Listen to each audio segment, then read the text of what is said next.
You just switch from an iPhone to a Samsung Galaxy device and even the most basic things seem weird? You're not alone.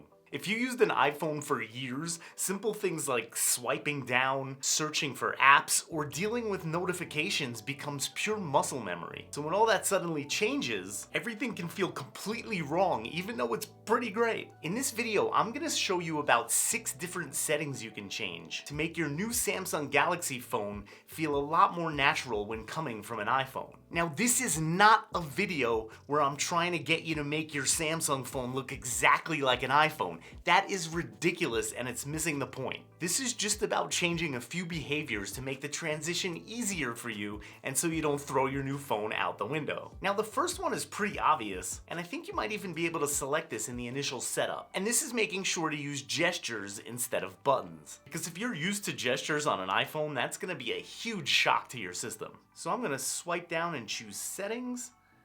I'll just start typing navigation. There's navigation bar. Let's tap that.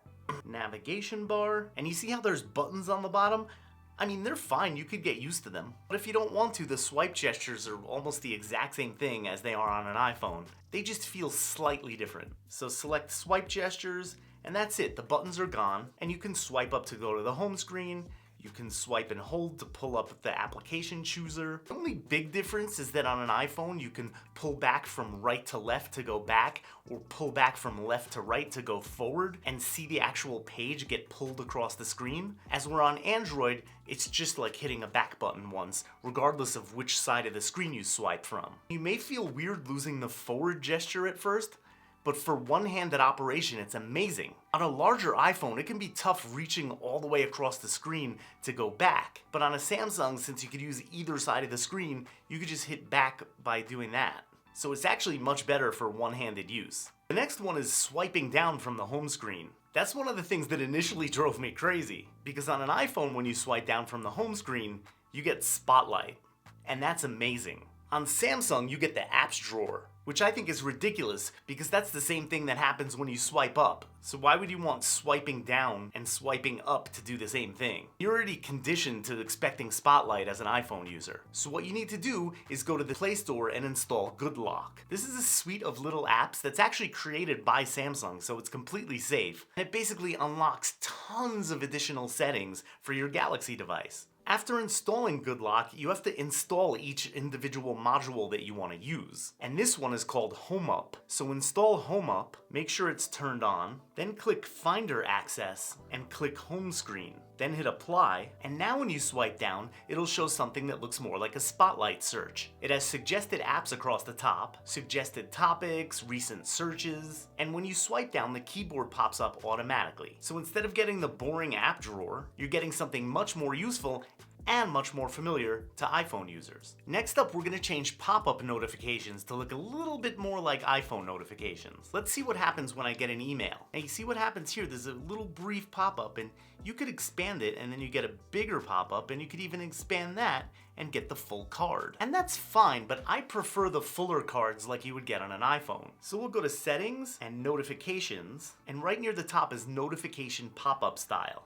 We're gonna press that, just change brief to detailed. Now let's see what happens when we get an email. This time we get the full pop-up, and again, you could expand it even more, and it's a minor tweak, but it really helped the transition. The next one is notifications on the lock screen. Now I actually didn't change this one, I left it alone. And by default, you get icons, but you may want some Apple-style big cards. So you're gonna swipe down, go to Settings, Notifications again, and this time hit Lock Screen, and just change icons to cards. I actually like the clean look with the notification dots on the top of the screen. Once you switch it to cards, they'll appear right in the middle here, and when you tap on it to light up the screen, you now have Apple-style cards. And if you pull down, they'll appear like this. Actually, I kind of like that. Maybe I'll keep that for a while. The next thing is Face Unlock.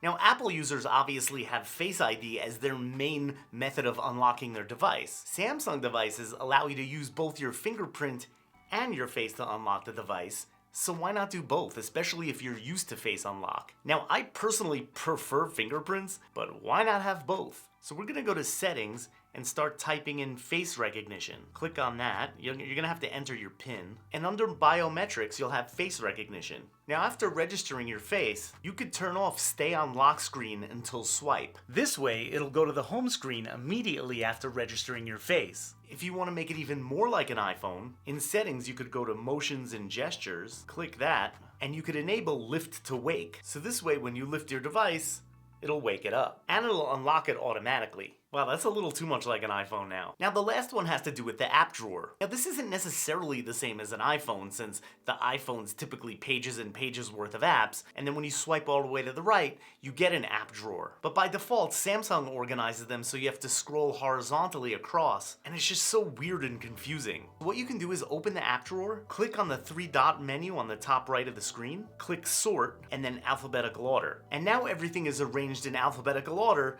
and can scroll vertically. So once you've made all those changes, your new Samsung Galaxy device should feel a lot more familiar to you. And then you can focus on discovering all the amazing things that Samsung and also Android devices offer that you can't get with an iPhone, or that's just a little bit different, or maybe even a little bit better. And hopefully you won't feel the need to run right back. If this information was helpful to you, I'd really appreciate it if you subscribe to my channel for more videos like this. I'm always curious to hear what you have to think, so please let me know in the comments. And as always, thank you so much for watching.